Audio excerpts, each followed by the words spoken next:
Hey, I'm the Kinky Polyatheist. Welcome to the show. If you have any questions, go ahead and send me an email. My email address is ask@kinkypolyatheist.com. You can also just put something in the comments. I highly encourage you to like and subscribe. You know how all that stuff goes. Getting back to it. Poly. How can it possibly work, right? Like, that's the first thing that everyone always says is like, that's BS. That's total BS. You can treat all of your friends ethically. I'm going to party A. My second best friend invited me to party B, but I've already committed to party A, so I'm just going to tell everybody, hey, I've already committed to party A with best friend A. Best friend B, I apologize. I will do whatever it takes to make sure that we're still on good ground, and next time I will be committing to your event first. There you go. That's not hard to do with best friends, right?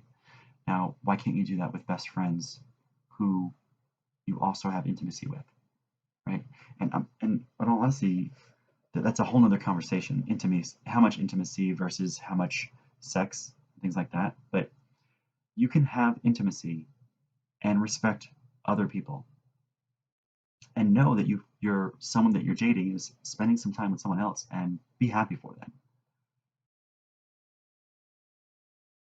I had an amazing situation where I was leaving someone I was dating. I was like, hey, just so you know, tomorrow morning I've got to get up early and I've got to, jet across town because I'm meeting the other person for an event and I want to make sure I'm there on time.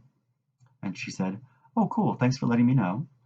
If that's the case, let's plan on you getting up early. Let's set an alarm, and anything we're gonna do, let's make sure we do it tonight. Like let's not plan on having breakfast together. Let's plan on the alarm going off early. I'll push you out of bed if you need it. She literally, I will push you out of bed if you need it so you can get there on time. And the next morning when I was getting ready, she looked at me and she said, she fixed my hair. She looked at me and she said, "Oh, you know what she likes? She likes this one curl right here. Let me." She just played with it, and she got it just right. She said she's gonna love that, and she kissed me and got me out of the door on time. And when I got to the next event, she instantly mentioned my hair, and I said, "Thanks. Actually, you're not gonna believe it, but she helped me do it right, and she did it because she wanted to make sure that I showed up looking my best for you." And she was touched. And from there, now the two girls were constantly trying to like do little things with me with the intention of making the other person day. And that's what poly relationships can actually be like. I know that sounds crazy and amazing, but it's very true.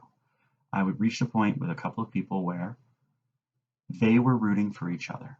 And because they were rooting for each other and setting each other up to succeed, they they just created so much more love in this relationship than you can ever imagine. And it all started with this idea that if I get Danny out the door on time and to your date on time, you will do the same for me. Right? And there's this respect and trust for this other person. So the girl I'm dating, me, and the other girl I'm dating, from her to her, that's called a meta. So she was respectful to her meta through me. And as a result, they were respectful back. And it was just incredible. It was absolutely incredible to be involved with these two people. And they elevated my whole take on poly relationships.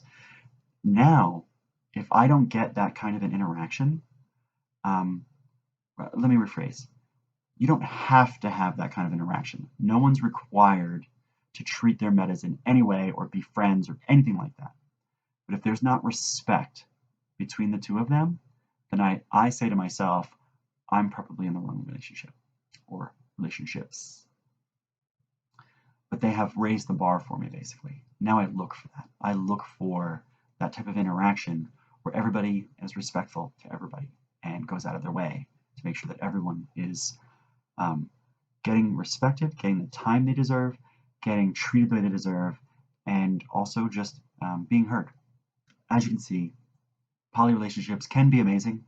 There's so much more than what I mentioned, but um, they can be so much greater than I ever imagined. Clearly, one relationship is hard. or can be hard. Clearly, communication is a big deal in one relationship. So when you start having more than one relationship, these things get exponentially more important. I found that one of the best words in any poly relationship or any relationship at all is the word check-in. Hey, can we just have a check-in about XYZ? Because a check-in is something that's light and easy and it gets you to communicate without sounding like a problem. Hey, I was wondering if I could talk to you about such and such.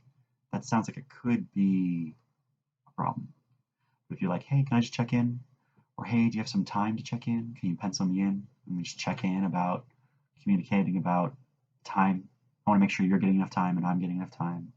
That sort of stuff. So check in, I think, is one of the words that makes it all work. Thank you so much for watching. Please like and subscribe. If you're interested, you can email me. Please send them to ask@kinkypolyatheist.com. I'm Danny, and I will catch you guys next time.